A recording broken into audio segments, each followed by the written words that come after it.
Dice, cuando Silas y Timoteo descendieron de Macedonia, Pablo se dedicaba por completo a la predicación de la palabra, testificando solemnemente a los judíos que Jesús era el Cristo. Pero cuando ellos se le opusieron y blasfemaron, él sacudió su ropa y les dijo: vuestra sangre sea sobre vuestras cabezas. Yo soy limpio. Desde ahora miré a los gentiles. Y partiendo de allí, se fue a la casa de un hombre llamado Ticio Justo, que adoraba a Dios, cuya casa estaba junto a la sinagoga. Y Crispo, el oficial de la sinagoga, creyó en el Señor con toda su casa, y muchos de los corintios, al oír, creían y eran bautizados. Y por medio de una visión durante la noche, el Señor dijo a Pablo: no temas, sigue hablando y no calles, porque yo estoy contigo, y nadie te atacará para hacerte daño, porque yo tengo mucho pueblo en esta ciudad. Y se quedó allí 1 año y 6 meses enseñando la palabra de Dios entre ellos. Señor, te damos gracias por tu bendita y preciosa palabra. Sigue hablándonos y transformándonos por medio de tu palabra, Señor. Te necesitamos tu asistencia.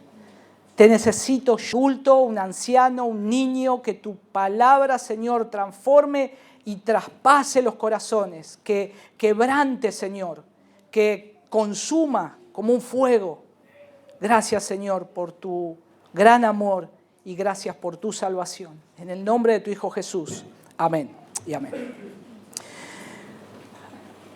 Recuerdo que me contaron una anécdota donde un misionero iba a la selva de Perú, estaban predicando en la selva profunda de Perú, en la selva tupida de Perú, donde es muy difícil llegar, donde se llega caminando varios días, muchos días.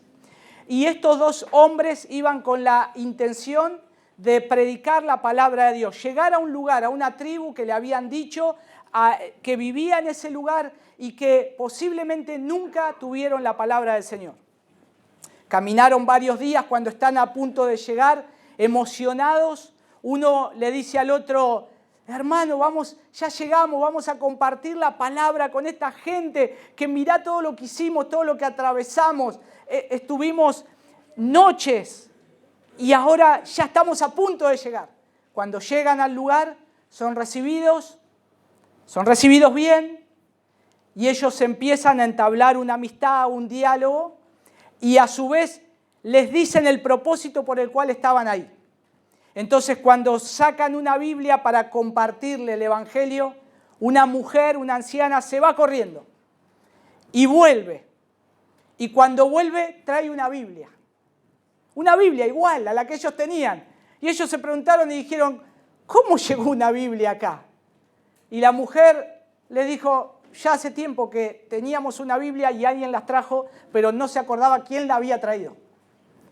Y entonces, esto, mis hermanos, nos hace ver que el Señor trabaja y sigue trabajando aun cuando nosotros creemos que no hemos llegado a un lugar, que todavía no se le ha predicado a alguien. El Señor sigue obrando y sigue salvando a los que son suyos por su gracia y por su misericordia.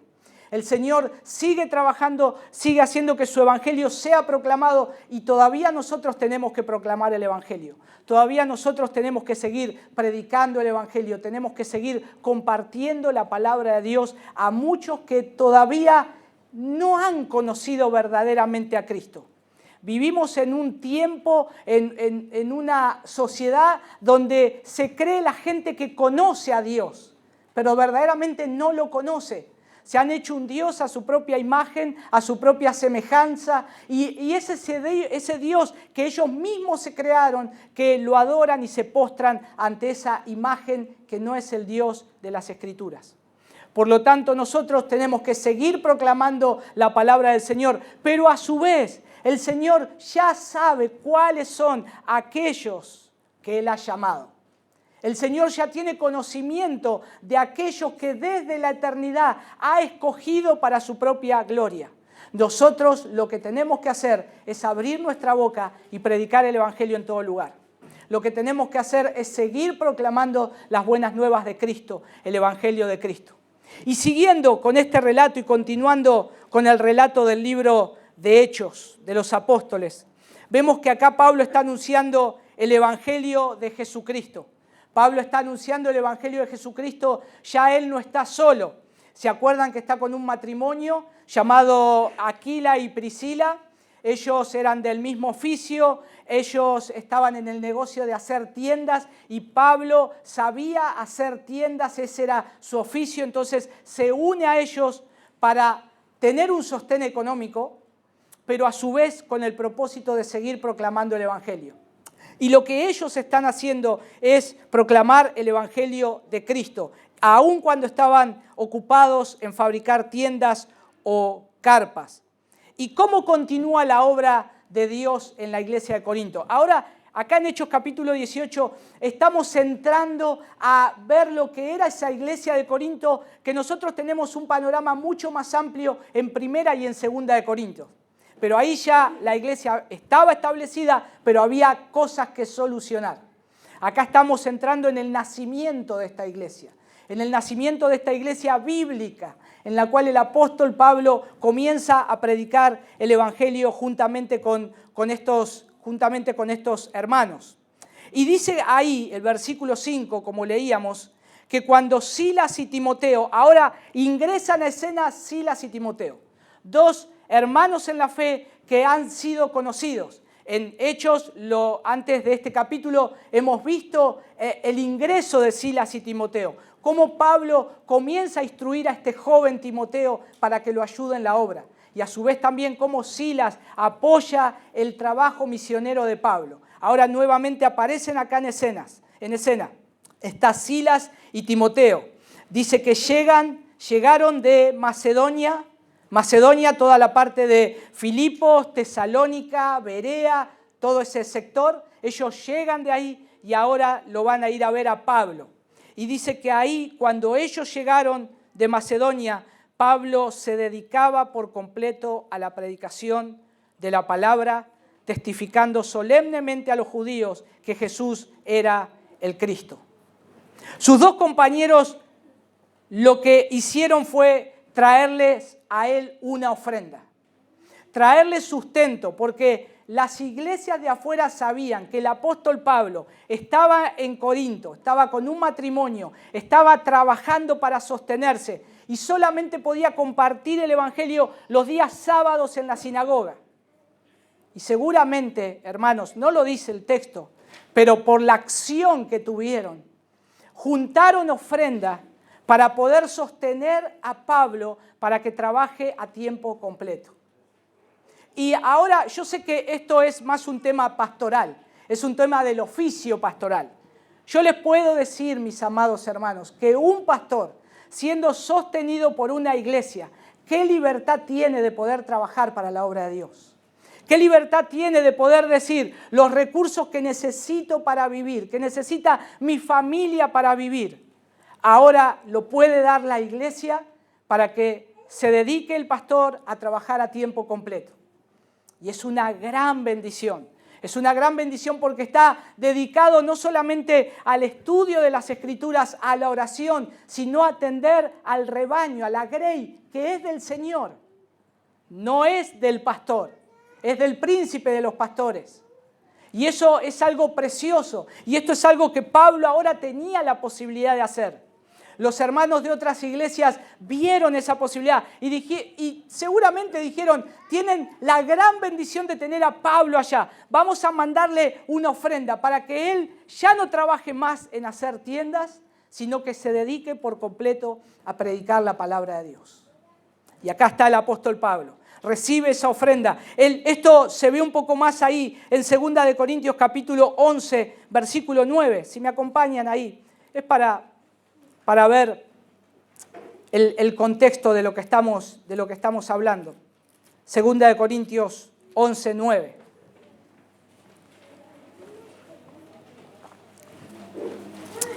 Y Pablo dice, Pablo está dando un argumento acá, porque había problemas. Algunos lo estaban acusando a él de que él quería tener ganancias con la iglesia de Corinto. Entonces él empieza a defenderse. Inclusive en el versículo 8, uno más arriba, dice: a otras iglesias despojé, tomando salario de ellas para servirlo a ustedes, a vosotros. Pero miren el versículo 9. Y cuando estaba con vosotros y tuve necesidad, a nadie fui carga, porque cuando los hermanos llegaron de Macedonia, suplieron plenamente mi necesidad, y en todo me guardé y me guardaré de seros carga.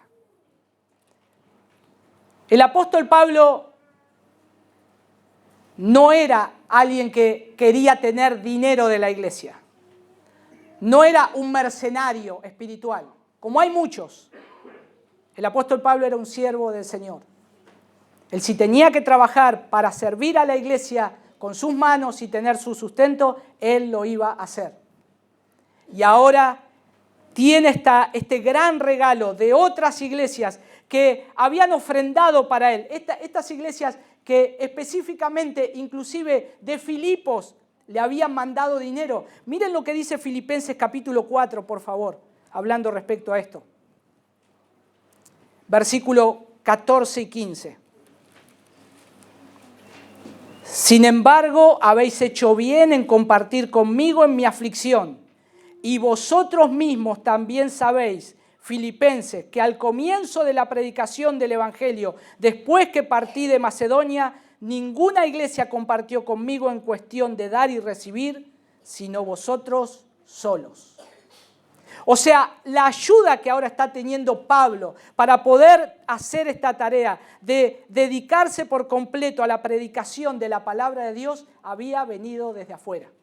La iglesia de Corinto todavía no estaba establecida, todavía había gran número de hermanos que no habían creído, pero ahora él puede hacer el trabajo de una manera más libre, de una manera más descargada.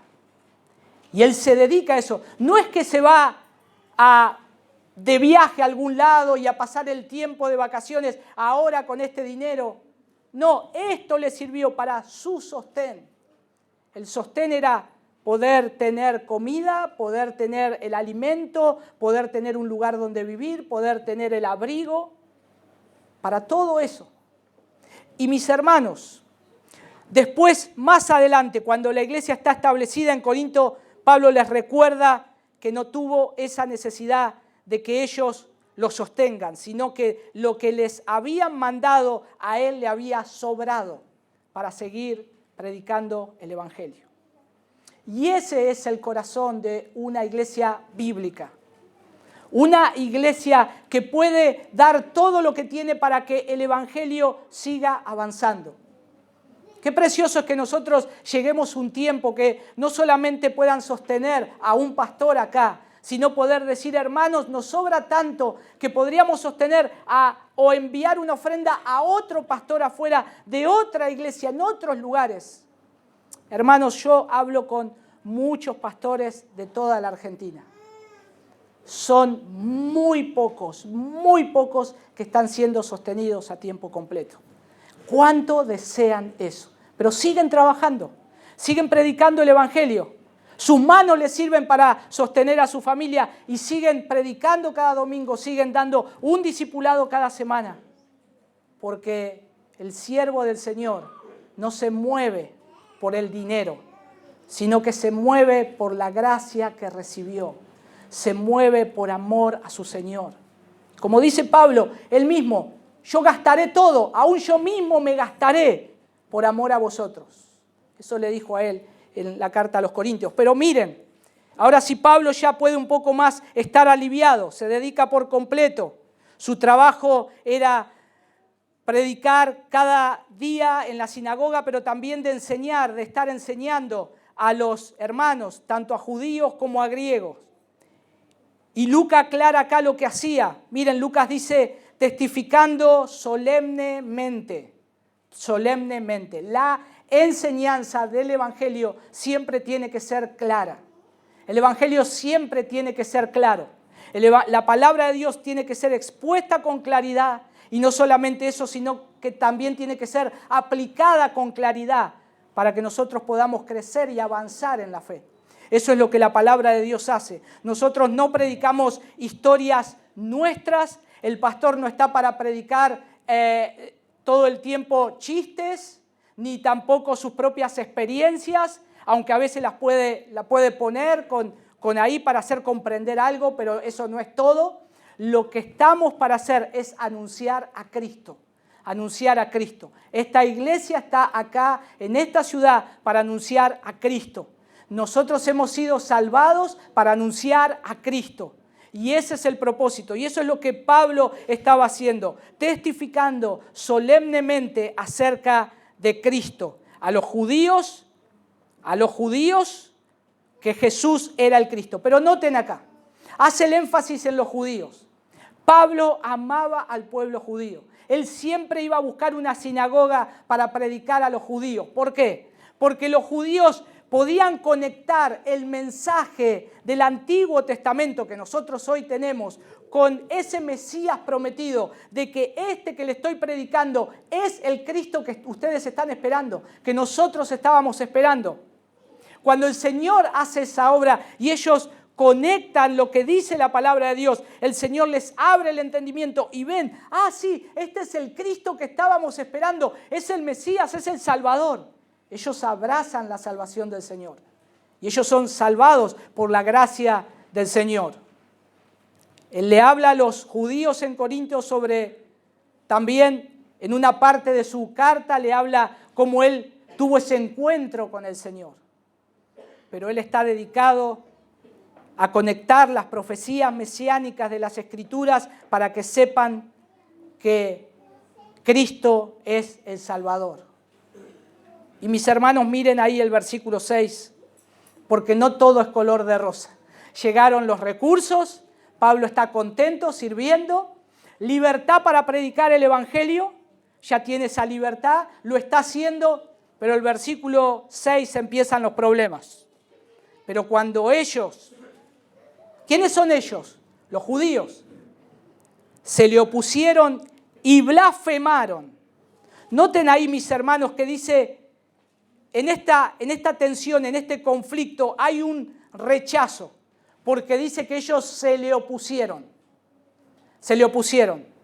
Hay una versión, la Reina Valera 60 dice, pero poniéndose y blasfemando. Los judíos. No solamente se le oponen, sino que lo insultan. Insultan a Pablo, insultan lo que él está predicando. No quieren recibir el mensaje de la gracia del Señor. No quieren recibir el Evangelio. De toda la gente que había sobre la tierra, yo creo que los judíos tendrían que haber más rápidamente conectado el mensaje de Cristo. Sin embargo, lo rechazan. Lo rechazan. Por siglos ellos habían poseído las profecías acerca de la venida de Cristo. Pero cuando Jesús viene a ellos, ¿se acuerdan lo que dice Juan capítulo 1, versículo 11? Vino a ellos, pero ellos no le recibieron. No le recibieron. Mis hermanos, hoy nosotros, y esto no era la primera vez que le pasaba a Pablo, ya Pablo estaba acostumbrado a esto. Pablo, cada ciudad que visitaba, él sabía que iba a estar expuesto a los judíos, a los golpes y a las cárceles. Pablo, cuando visitaba una ciudad, lo primero que preguntaba era ¿cómo son las cárceles de acá? ¿Cómodas o no? Pero él ya estaba acostumbrado, pero ahora está llegando al final de su segundo viaje misionero. Y él tal vez puede decir, ¿puedo llegar a tener un alivio de estos hombres? No, acá también en Corinto había oposición. Había oposición. Y la actitud de Pablo fue tajante con ellos, porque fíjense cómo él les responde. Él dice que él sacudió sus ropas y les dijo, vuestra sangre sea sobre vuestras cabezas, yo soy limpio. Yo soy limpio. O sea, los judíos cuando querían romper una relación, se sacudían el polvo, se sacudían el polvo también de sus pies. También eso, cuando ingresaban a las sinagogas tenían que hacer eso. Pero lo que sacudió Pablo acá, ¿qué fue? Fíjense que no es el polvo de sus pies. Pablo sacude su ropa, su capa. Pablo sacude su capa para simbolizar ¿qué? El rompimiento que él tenía con ellos. Yo ya, con ustedes, ya no les puedo seguir predicando. Yo ya rompo esa relación. Pablo explica la acción. Fíjense que dice, sea su sangre sobre sus cabezas. Es como decir, yo soy limpio de la sangre de lo que caiga sobre ustedes. Ahora me voy a ir a los gentiles. Ahora me voy a ir a los gentiles. Y él ahí estaba aludiendo a la palabra de Dios dicha por el profeta Ezequiel. El profeta Ezequiel dijo lo que tenía que hacer el atalaya. El profeta Ezequiel dijo lo que hacían los centinelas cuando veían venir el peligro. Él dijo que el centinela hacía sonar la trompeta para advertir al pueblo del peligro inminente. Y si alguien no escuchaba y era muerto por la espada, su sangre sería sobre su propia cabeza y su muerte no le sería imputada al centinela. Eso dice Ezequiel capítulo 33, versículo 4. Y esto es lo que Pablo está diciendo. Yo les estoy predicando el Evangelio. Ustedes lo están rechazando. Y es más, me insultaron. Yo ya cumplí con lo que tenía que hacer. Ahora yo soy limpio de lo que a ustedes les pase. Y hermanos,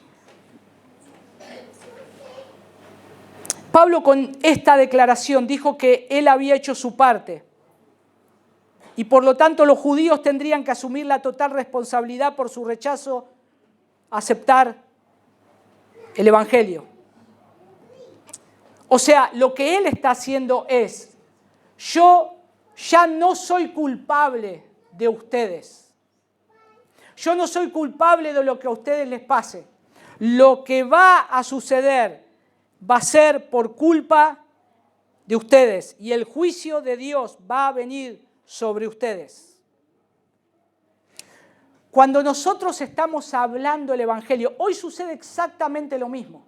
Cuando nosotros hablamos el Evangelio a alguien, porque es una persona que está condenada por sus delitos y pecados, es una persona que se tiene que reconciliar con Dios, que la ira de Dios está encima de esa persona todos los días.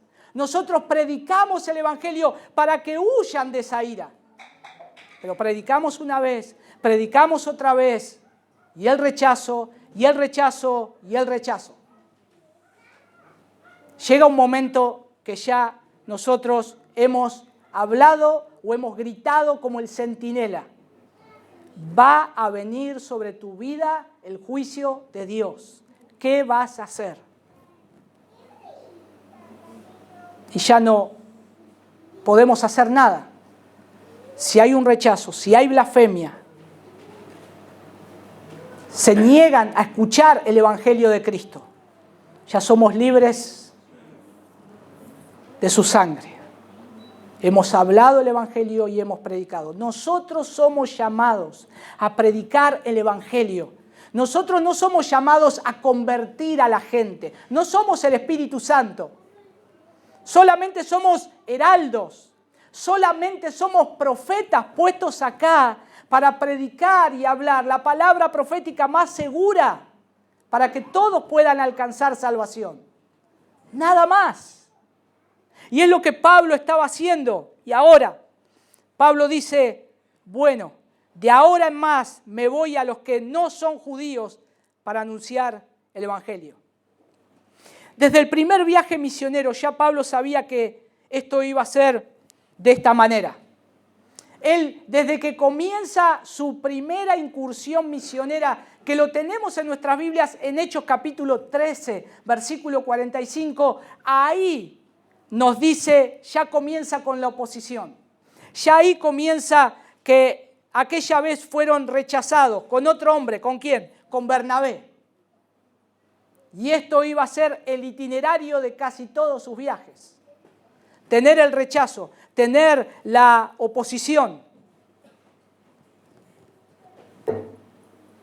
Nosotros, mis hermanos, una de las cosas que tenemos que recordar, que nosotros no somos o no vamos donde están los resultados seguros. Yo le voy a hablar de Cristo a este porque este me va a escuchar. Nosotros le hablamos el Evangelio a toda persona, aún a los que son hostiles, aún al tío que siempre es el renegado de la familia. Tengo que hablarle del Evangelio. Aunque tenga rechazo, aunque tenga oposición, mi tarea es que este hombre se reconcilie con Dios. Porque un día se va a tener que enfrentar al Señor.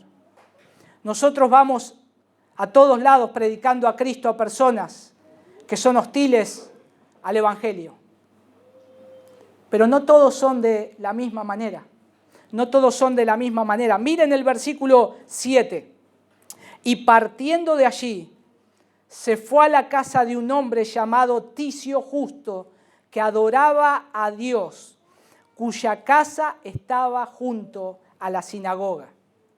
Dice que saliendo de ahí nomás, no se fue a lamentar por lo que había sucedido, que lo maltrataron, que blasfemaron, que insultaron. Enseguida, él estaba buscando quién está receptivo al Evangelio, quién es el que quiere escuchar la palabra de Dios. Mis hermanos, nosotros hablamos y debemos, ustedes deben hablar la palabra de Dios, cada uno de ustedes, yo debo hablar la palabra de Dios y dedicarnos a aquellos, sobre todo nuestros hijos, para que puedan escuchar la palabra de Dios, que están bajo nuestro cuidado. Pero a su vez hay hermanos con deseos de escuchar la palabra de Dios. También están los que dicen, no quiero saber nada con esto, con el Evangelio, no me hables más. Pero también están los otros que dicen, bueno, yo quiero saber del Evangelio, pero quiero seguir viviendo a mi manera. Y es como que a veces perdemos el tiempo. Decimos, mirá, esto dice la palabra de Dios, tenés que alejarte de esto, porque esto es pecado, esto no agrada a Dios. Sin embargo, no quieren arrepentirse, pero quieren seguir escuchando. Y en todo caso ya te prediqué demasiado. Si no querés obedecer al Señor, limpio soy. Ahora me voy a ocupar de aquellos que quieren escuchar la palabra de Dios. Y acá Pablo está haciendo un poco eso, porque dice que él se va ahí a la casa de uno llamado Ticio Justo, que también Ticio Justo es un nombre como Tito, era un nombre bastante común. Y era un hombre que era romano, y este hombre era un hombre del pueblo, común. Era alguien que estaba entre el pueblo, no estaba en la alta sociedad. Él era un hombre ahí del pueblo. Y noten que dice que era un hombre gentil, seguidor de la fe, temeroso de Dios en la sinagoga, y a su vez era ciudadano romano. Él podría llegar a ser este Ticio Justo, Ticio Justo o Tito, podría ser uno de los que el emperador romano mandó a Corinto para poblar Corinto. A veces cuando Roma obtenía una ciudad, enviaba a sus compatriotas o a los romanos para que empiecen a habitar los romanos y la cultura se empiece a expandir. Y ahí tengan posibilidad. Y se les daba muchas facilidades. Podríamos decir que a los romanos le daban un plan procrear para que, para lo que hoy conocemos, para que puedan vivir bien, hacer su casa, tener sus negocios, pero que puedan estar ahí. Y Ticio Justo estaba ahí. Y algunos dicen que es posible que sea el hombre también que Pablo saluda en Romanos 16:23. Cuando termina su carta, él dice saluda a Gayo, que posiblemente también dice que ha sido hospedador mío y fue bautizado por Pablo. Pero, y no es detalle menor, que este hombre debiera ser también una persona que, siendo de la parte común del pueblo, poniéndose a la altura del pueblo, sea alguien que sí tenga una propiedad grande y que pueda tener algo de dinero, que pueda estar en una mejor posición que otros, porque no cualquiera tenía una casa grande para acomodar una pequeña iglesia. Recuerden que cuando las iglesias empezaban a congregarse, y más en la metrópolis de Corinto, que era una ciudad de un poco más de 200.000 habitantes, en ese lugar, cuando inició la iglesia, empezaron a juntarse unas 50 o 60 personas. ¿Dónde metes en el living de tu casa 60 personas? Tiene que ser una casa grande. Pero este hombre tenía ese lugar. Y noten que dice que creyeron él y su casa, cuya casa estaba junto a la sinagoga, pero dice, versículo 8, estaba Crispo también, el oficial de la sinagoga, que creyó en el Señor con toda su casa, y muchos de los corintios al oír creían y eran bautizados. Cuando las personas llegaban al Evangelio, cuando el Evangelio empezaba a hacer efecto en una persona, toda su casa también quería conocer el Evangelio. Y esto es algo precioso, mis hermanos, porque cuando nosotros tenemos el Evangelio, yo quiero que toda mi casa conozca el Evangelio. Y acá toda la casa era la esposa, los hijos y los criados. Todos necesitan el Evangelio. Todos necesitan creer el Evangelio. Y noten ahí que cuando habla también de Crispo, miren cómo el Señor hace la obra, porque otro que cree y sigue a Pablo es Crispo, que dice ahí, el oficial de la sinagoga creyó. O sea, Pablo fue a predicar a la sinagoga a los judíos lo insultaron, blasfemaron el nombre de Dios. Pablo dijo, me voy, y Crispo dijo, bueno, yo me voy con Pablo, porque yo creo lo que él está predicando. Así que, chao hermanos, búsquense a otro para acomodar las sillas, abrir el templo, barrer y... No está el hermano Rafael, pero tal vez Crispo sería como Rafael, para graficarlo. Era un hombre que se encargaba de estar en la iglesia y ver que, en la sinagoga, y ver que todo esté en orden para hacer el culto. Y noten que él también acompaña a Pablo, es el principal de la sinagoga o el oficial, era el que preparaba todo el servicio antes de la reunión. Y este sí es el que Pablo dice cuando escribe a los Corintios. Si ustedes ven ahí en la primera carta a los Corintios, capítulo 1, versículo 14, miren ahí. Pablo no había bautizado a muchos, pero dice, solo bauticé a 2, a Crispo y a Gayo. Pero noten la influencia que puede tener una persona sobre otros. Y no estoy diciendo manipulación, sino que leamos bien el texto porque es una influencia. Dice que, versículo 8, y Crispo, el oficial de la sinagoga, creyó en el Señor con toda su casa, y muchos de los corintios al oír creían y eran bautizados. No es que los siguieron a ciegas a Crispo, sino que primero escucharon el Evangelio y dijeron, lo que Crispo está haciendo está bien.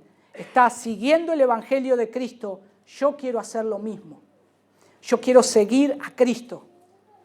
Y como este hombre tenía influencia, porque no es que se fue cualquier hermano de la sinagoga, se fue el que preparaba la reunión, se fue alguien importante, el que te recibía en la entrada, el que lo veía siempre, el que no faltaba nunca.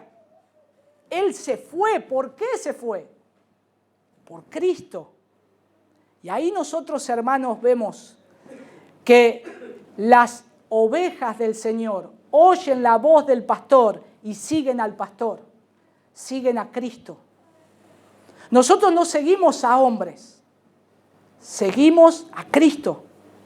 Seguimos a un hombre que habitó esta tierra perfectamente, vivió 33 años y murió en una cruz por nuestros pecados. A ese hombre seguimos, al Dios hecho hombre. Y noten que ahí cree su casa. Muchos de los corintios al oír creían y eran bautizados. Y fíjense que primero ellos oyen el Evangelio. Y la verdad, hermanos, que cuando vemos esto nosotros nos sorprendemos. Pablo tal vez ni se imaginaba que esto iba a suceder, pero el Señor sí sabía. El Señor ya había escogido a Crispo, el Señor ya había escogido a Gayo, el Señor ya había escogido a todos los que le iban a seguir. Sin embargo, los judíos habían rechazado. Por eso el Señor tiene dominio sobre todas las cosas. Al que quiere endurecer, endurece, y al que quiere mostrarle su gracia, le muestra su gracia. Si nosotros hoy hemos sido salvados, démosle gracias al Señor, porque podríamos estar endurecidos. Dios nos podría haber dejado y que nuestra sangre caiga sobre nuestra propia cabeza. Sin embargo, Él nos escogió por su gran amor. Y de verdad, hermanos, cuando vemos cómo el Señor obra, nos sorprendemos porque a veces en medio de los problemas, la hostilidad del Evangelio, tendemos a pensar, ¿qué hago, Señor? Porque Pablo podría haber pensado esto, ¿qué hago? Se me opusieron, listo, acá en Corinto no hay más obra.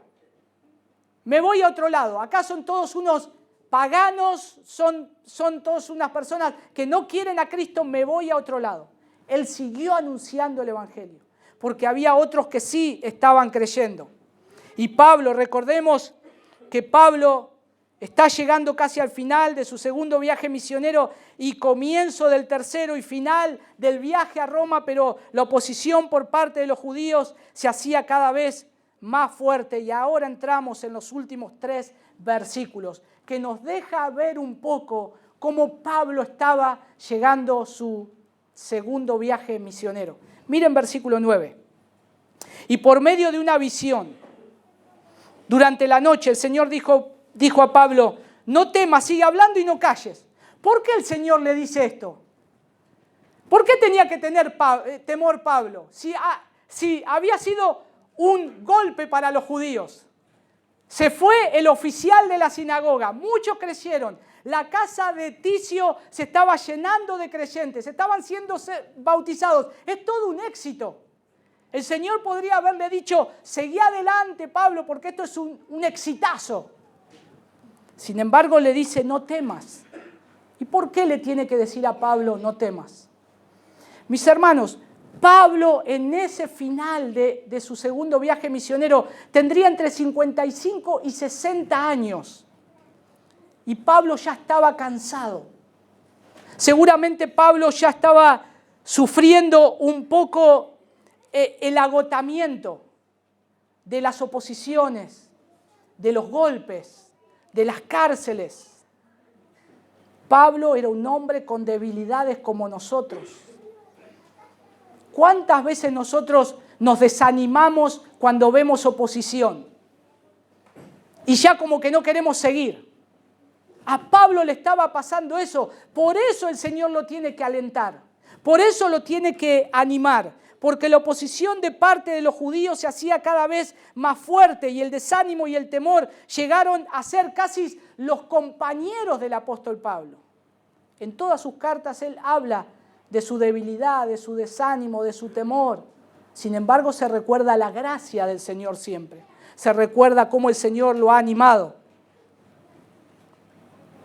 Y el versículo 9 ahí dice que el Señor le habla por medio de una visión. Y el versículo 10 le dice, porque yo estoy contigo, Pablo.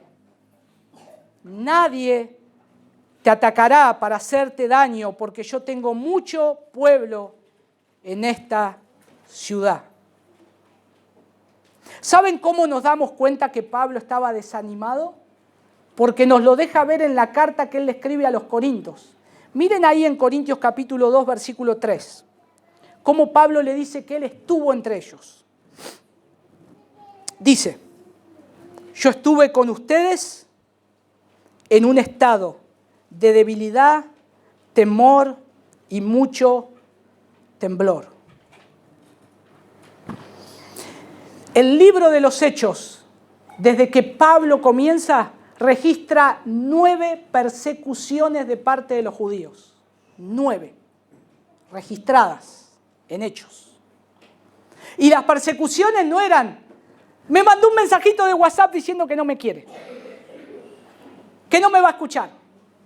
Las persecuciones eran cara a cara, y eran golpes, y eran varazos, y eran azotes, y eran apedreamientos. Y Pablo ahora está llegando acá y les dice, cuando yo comencé la obra entre ustedes, estuve con mucho temor, con mucho temblor y debilidad. Pero Pablo, mis hermanos, era un servidor de Cristo. Pablo era un pastor de la iglesia. Si quieren saber cómo es un pastor, ahí está la vida de Pablo. Y él, en la segunda carta a los Corintios, en el capítulo 11, cuando él expone todo lo que él sufrió, persecuciones, cárceles, azotes, versículo 30 dice algo estupendo, dice, me voy a gloriar, sin embargo, en mi debilidad. Yo no me voy a gloriar en todo lo que hice, en todos los viajes misioneros, todas las iglesias, me voy a gloriar en mi debilidad. Eso es un pastor que le está abriendo también su corazón. Y ahí, delante de ciudadanos prestigiosos de Corinto, lo veían también como una persona sin fortaleza. Un hombre que hacía tiendas de campaña, era un hombre del común de la sociedad. Aparte, Pablo era un empleado de alguien que hacía tiendas de campaña. O sea, para la sociedad Pablo era casi un poquito más arriba de lo más bajo que puede haber. Era insignificante casi. No tenía influencia, no tenía privilegios, aún por su profesión de fabricante de tiendas. Por eso ponían a Pablo casi muchas veces a un nivel de un esclavo, que también tenían esos privilegios algunos. Y los judíos querían que dejara de enseñar al pueblo acerca de Jesús y las amenazas a su seguridad personal estaban siempre presentes. Parecía que la oposición era inacabable, oposición de su ministerio empezaba casi a tener efectos depresivos en la vida de Pablo. Por eso, cuando comienza a hacer algo de ruido, seguramente cuando Pablo comienza y ve que se va el principal de la sinagoga, muchos atrás de él, creen acerca del evangelio, se llena la casa de un vecino de la sinagoga. O sea, estaban acá, el de al lado. Los veían, mirá, están entrando al lado. El principal ya no iba más a abrir la puerta de la sinagoga, iba al lado. Y Pablo tenía que tener temor porque debe haber imaginado, de vuelta los judíos me van a atacar. De vuelta me van a querer hacer pedazos, voy a tener problemas. Y el Señor lo tiene que animar. Fíjense, el Señor es tan claro que le da 3 órdenes muy claras y precisas. No tengas miedo, continúa hablando, no calles.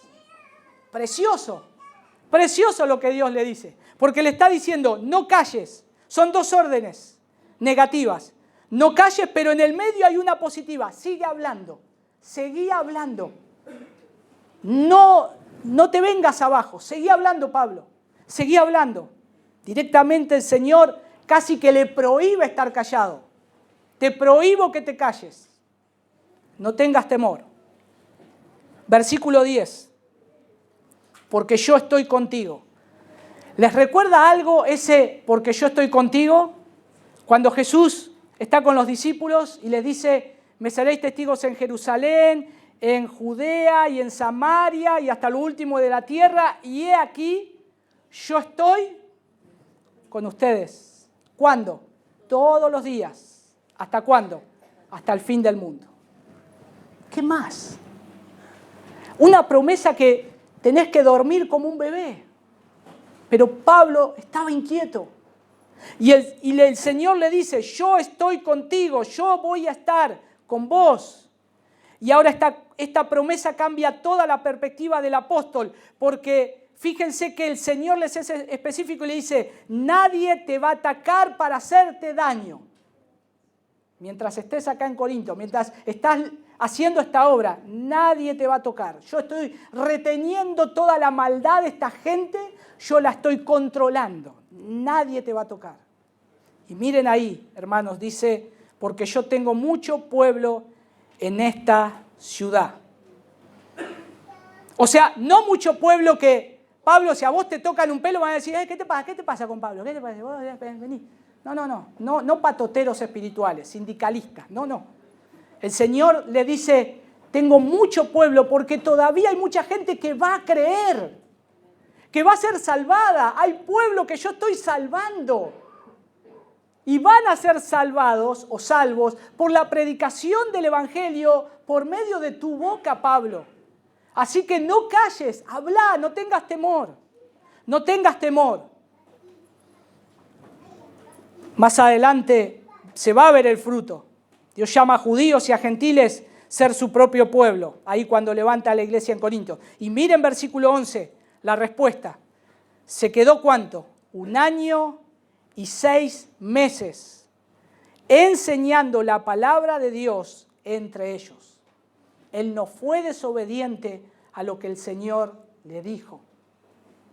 Él sabía que cuando comenzó su ministerio iba a ser de sufrimiento. ¿Se acuerdan cuando el Señor le dice a Ananías que vaya, que estaba orando? Ve, porque instrumento escogido me es este, para llevar el mensaje a los gentiles. Yo le voy a hacer ver cuánto es necesario sufrir por mi nombre. Sin embargo, ahora el Señor le está diciendo, vas a estar enseñando la palabra de Dios, vas a estar dando instrucción a los hermanos y nadie te va a molestar. Entonces, Pablo respira aliviado, se prepara y empieza a enseñar. Y eso por 1 año y 6 meses. Hermanos, Pablo vio ahí un notable crecimiento en el año y medio que permaneció en la ciudad. La iglesia creció de una manera muy exponencial. Pero ¿qué nos deja ver esto? Que el pastor, el evangelista, el misionero nunca debe olvidar que el Señor Jesús siempre está con ellos. Aún nosotros nunca debemos olvidar que el Señor siempre está con nosotros, con sus hijos. Que nosotros tenemos que hacer la tarea que el Señor nos dijo que tenemos que hacer. Ir y predicar el Evangelio. Ir y hacer discípulos. No solamente salir a predicar, sino traer a alguien, traerlo y enseñarle la palabra de Dios, hacer un discípulo. ¿Cuánto te lleva un discípulo? Años. Toda tu vida te va a llevar un discípulo. Sin embargo, el Señor nos dice que lo tenemos que hacer. Y tenemos la promesa de que Él va a estar con nosotros. Tenemos la promesa que Él nos va a ayudar. Y las Escrituras enseñan que Dios el Padre ha elegido a su pueblo desde la eternidad. Desde la eternidad. Él tiene un pueblo para su propia gloria. Acá en esta ciudad todavía hay gente que necesita escuchar el Evangelio. Pero hay muchos que ya van a iglesia. Con que vayas a una iglesia no quiere decir que seas un hijo de Dios. Todos van a una iglesia. Cualquiera puede ir a una iglesia. Un ateo puede ir a una iglesia. El punto es que conozca el Evangelio y que el Señor lo rescate. Lo rescate. Vivimos en un tiempo, y de esto me hago eco de las palabras del pastor John MacArthur. Él dice que no esperaba que los últimos años de su vida termine predicándole el Evangelio a evangélicos. Que haya dentro del pueblo evangélico, evangélicos que no conocen el Evangelio, que no conocen el Evangelio de la gracia del Señor, que creen que el Evangelio es cosas bonitas, que el Evangelio es una Disneylandia espiritual. Y no es el Evangelio. El Evangelio es que Cristo murió por nuestros pecados para salvarnos de la ira venidera que va a ser descargada sobre aquellos que no están en Cristo. Y nosotros tenemos la responsabilidad como atalayas de levantar nuestra voz y decir, huí de la ira venidera. Corre a Cristo para salvación. No solamente a nuestros hijos. Por eso le enseñamos la palabra a nuestros hijos. Por eso tenemos un culto familiar con nuestros hijos. No para rellenar un espacio, sino para que intencionalmente sean expuestos al Evangelio. No queremos verlos perdidos. No queremos que sean salvos. Y así también con muchos. Todavía el Señor tiene mucho pueblo y a través de la proclamación de la palabra de Dios y el poder de su Espíritu, Él va a traer a la salvación a Cristo. ¿Cómo lo sabemos? Cuando prediquemos. Y mis hermanos, no tengamos temor. El Señor nos ayuda. No tengamos temor. El Señor está con nosotros. Oremos. Señor, te damos gracias por tu palabra. Gracias porque siempre tu palabra es viva y eficaz. Ayúdanos a ser obedientes a tu palabra. Danos la fuerza para seguir predicando tu palabra. Danos los medios para seguir predicando tu evangelio en todo lugar donde nos movemos, Señor. Ayúdanos. Y Señor, que también podamos ocuparnos de aquellos que tienen tanto deseo de escuchar tu palabra y no hay quien se acerque, Señor, a predicarle tu evangelio. Necesitamos tantos obreros, Señor, que prediquen fielmente tu palabra. Levántanos, Señor, levanta de esta iglesia hombres fieles, mujeres fieles, que puedan enseñar tu palabra a otros. El evangelio, que tú eres un Dios santo, 3 veces santo, que no vas a transar con la inmoralidad. Señor, ayúdanos, porque somos responsables. Y gracias nuevamente porque tu palabra, Señor, nos recuerda que estarás con nosotros. Y nos recuerda, Señor, que todavía estás salvando y que todavía hay mucha gente que va a correr a los pies del Salvador. En el nombre de tu Hijo Jesús. Amén.